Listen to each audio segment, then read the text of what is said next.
So what we've just heard from the defendant still begs the question of what's relevant and irrelevant in Idaho.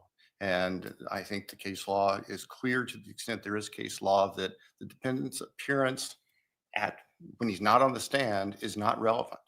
Um, I think that the court, if it has concerns about that, could add language to the ICG 202 that talks about the type of evidence the jury can consider to say the jury may not consider the defendant's demeanor as he is seated in the courtroom if the court feels that's appropriate. I'm not sure it's necessary because 202 specifically lists what jurors can consider, and the defendant's demeanor is not part of that.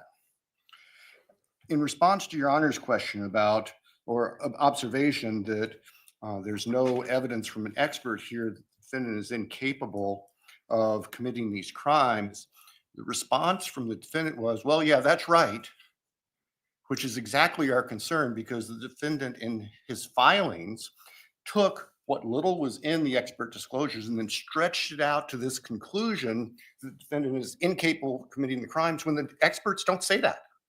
I mean, they are essentially creating an opinion that doesn't exist. So, Your Honor, our request stands. Certainly, the evidence that's being proffered about his demeanor is not relevant. It shouldn't be admitted.